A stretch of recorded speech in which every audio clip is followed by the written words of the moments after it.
Eu apacentei as ovelhas da matança, as pobres ovelhas do rebanho, e tomei para mim 2 varas.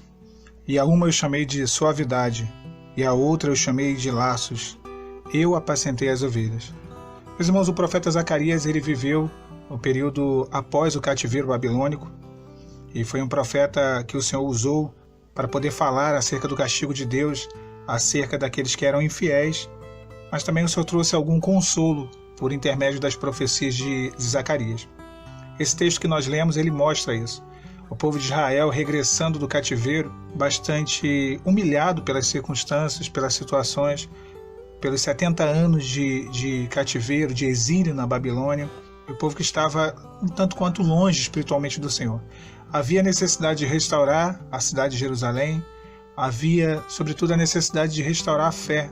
E o Senhor, ele se mostra, na verdade, como um pastor de ovelhas. E ele usa essa expressão, ele usa essa figura de linguagem, como o povo de Israel sendo as suas ovelhas, o seu rebanho. E o texto lido, ele diz isso: eu apacentei as ovelhas da matança. As ovelhas da matança, elas eram ovelhas que normalmente elas eram sacrificadas. Eram ovelhas que não tinham valor comercial, não possuíam valor produtivo para ali extrair delas a lã. Eram ovelhas doentes, ovelhas feridas, ovelhas que eram conduzidas para poder ser ali sacrificadas. Então essas ovelhas, elas tinham esse nome de ovelhas da matança. E nós, irmãos, nós éramos as ovelhas da matança.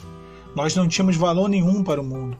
No mundo nós já estávamos condenados ao pecado, escravizados, não tínhamos paradeiro, feridos, abatidos, deprimidos. O Senhor, ele apacentou as ovelhas da matança, assim como ele apacentou o povo de Israel, que voltava do cativeiro, que estava espalhado, disperso, nos trouxe a sua presença e nos conduziu a um pasto verdejante. Com Israel, ele levou de volta, conduziu de volta até a sua terra. Conosco, ele nos trouxe a sua presença, nos apacentou em sua presença como um bom pastor. Essas ovelhas da matança, havia sobre elas um juízo, como sobre nós também havia um juízo, pelo pecado, por levar uma vida distante de Deus, distante daquilo que era a vontade dele para nós. O texto segue dizendo: as pobres ovelhas da matança.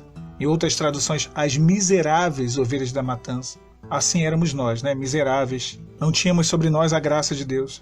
Homens vios, pecadores. Mas o Senhor tomou para si 2 varas, e a uma ele chamou de suavidade, em outras traduções graça, e a outra ele chamou de laços, em outras traduções união. A vara, ela fala de correção, mas a vara, ela também fala de direção. Deus, ele nos atrai à sua presença, nos corrigindo. O deserto que nós vivemos é uma correção, mas Deus, ele também nos direciona. E as 2 varas, elas tinham nomes. Uma era graça, suavidade. Graça significa favor imerecido, quando Deus, ele vai operando em nossas vidas, mesmo sem merecermos. E a outra significa laços ou união. Ele restabelece a comunhão com Ele, a comunhão com as coisas que são da eternidade, para que venhamos a alcançar e experimentar de novo uma salvação. Então, com essas 2 varas, ele apacentou as ovelhas da matança. As ovelhas, elas têm uma característica bem interessante. Elas são animais que possuem uma visão limitada. Embora elas tenham dificuldade de enxergar, elas têm uma boa audição. Assim também é o homem. O homem tem dificuldade de enxergar as coisas de uma maneira espiritual, de alcançar o entendimento, a revelação, de discernir as coisas pelo mundo espiritual. Mas quando nós ouvimos a voz do bom pastor, nós somos direcionados, nós somos guiados. Então, nós podemos pegar esse texto e aqui traçar 3 paralelos com ele. O primeiro, Israel, como sendo ali o povo que foi arrebanhado, trazido de volta à sua terra natal. O segundo, somos nós, a transformação que Deus tem feito em nós, em cada um de nós, nesse deserto, com a sua vara nos corrigindo, mas também nos direcionando. Com a sua vara chamada graça, suavidade, com seu carinho, seu amor, e com a sua vara chamada união, que é comunhão com Ele, comunhão com as coisas eternais. Mas um terceiro paralelo que a gente pode traçar aqui é o que Deus vai fazer na vida da pessoa que foi embora. Deus também fará a mesma coisa. E nós temos essa certeza de que o Deus que fez em nós a boa obra, de que o Deus que operou em nós a transformação, Ele tem poder, Ele também vai operar a transformação no lado de lá, na outra pessoa. Porque é assim que Deus faz. O Senhor, como bom pastor, e a principal característica do pastor é ajuntar aquilo que está separado, é unir aquilo que está disperso. Os nossos lares, as famílias estão dispersas.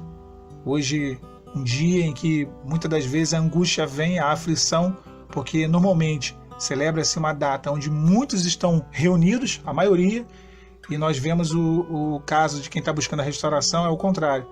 Há uma dispersão, há uma separação. E a tristeza vem, sim, a aflição, o coração fica apertado, mas o Senhor ele tem nos apacentado com as suas duas varas. Graça, favor imerecido, a suavidade, a bênção do Espírito Santo, que é o consolo, o fortalecimento, e união, a comunhão. Sentimos a presença dele, saber que nós temos um Deus que cuida de nós, que nos momentos mais difíceis ele tem sido nosso bom pastor.